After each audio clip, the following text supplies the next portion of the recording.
বাংলা সিনেমার ইতিহাসে শাকিব খানের রেকর্ড। ইউটিউবে মেগাস্টার শাকিব খানের ১১৫টি সিনেমা ১০ মিলিয়ন ভিউ পার করেছে। বাংলা সিনেমার ইতিহাসে একটা মাত্র নায়ক শাকিব খান, যাকে শুধুমাত্র বাংলাদেশ ইন্ডিয়া নয়, পুরো বিশ্বের মানুষ চিনে। আসলে সুপারস্টার শাকিব খান বাংলা সিনেমাকে অনন্য উচ্চতায় পৌঁছে দিচ্ছে। নায়িকা শবনম বুবলির পুরনো দিনের সিনেমা নিয়েই বেশি আলোচনা হচ্ছে। তার নতুন কোনো সিনেমার আপডেট পাওয়া যাচ্ছে না, নতুন কোনো সিনেমার শুটিংয়েও যোগ দিচ্ছেন না। অভিনেতা থেকে ভক্তরাও শাহবাজ সানিকে মিস করবেন, কারণ তিনি সকল ভক্তদের হাসাতেন। আসলে তিনি অনেক ভালো অভিনয় করতেন। নায়িকা বুবলিকে আগেই বেশি সুন্দর লাগতো, তার চেহারায় অনেক মায়া আছে, তবে সেই মায়া বর্তমানে তার চেহারায় বিদ্যমান নেই। পরীমণি ব্র্যান্ড প্রমোশনের জন্যই পারফেক্ট।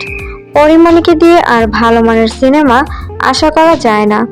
এছাড়াও তার উল্লেখযোগ্য কোনো কাজ নেই বললেই চলে।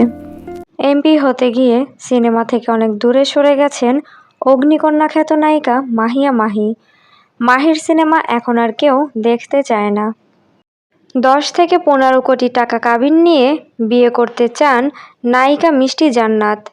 দর্শকরা তার কথা শুনে বলছে, এত টাকা দেনমোহর দিয়ে নায়িকা বিয়ে করার কী দরকার আছে। সম্প্রতি অপু ভাই তার ফেসবুক পেজে কিছু ছবি শেয়ার করেন। সেখানে দেখা যায় তিনি অ্যাওয়ার্ড নিচ্ছেন। তবে তিনি কিসের জন্য এমন সম্মাননা পেলেন, সেটাই এখন ভক্তদের প্রশ্ন।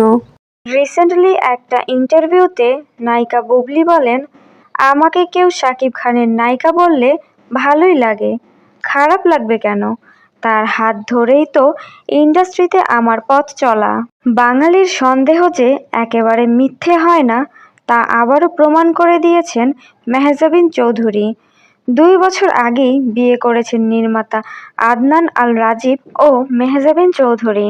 বাঙালির সন্দেহ যে একেবারে মিথ্যে হয় না, তা আবারও প্রমাণ করে দিয়েছেন মেহজাবিন চৌধুরী। ২ বছর আগেই বিয়ে করেছেন নির্মাতা আদনান আল রাজীব ও মেহজাবিন চৌধুরী। নায়িকা বুবলির মাধ্যমে লক্ষ লক্ষ টাকা ইনকাম করছেন গৌতম সাহা। বুবলির নাকি অনেক বেশি ভিউ। একটা ইন্টারভিউতে এমনটাই বলেছেন গৌতম সাহা। অপু বিশ্বাস যেন বুবলির বড় বোন। অপু বিশ্বাসের দেখানো পথেই হাঁটছেন বুবলি। অপু বিশ্বাস যা করেন বুবলিও তাই করেন, এমনটাই বলছেন দর্শকরা। চঞ্চল চৌধুরীর মতো একজন গুণী অভিনেতার কাজ পাওয়া যাচ্ছে না। ভক্তরা তার নতুন কাজের জন্য অপেক্ষা করছেন।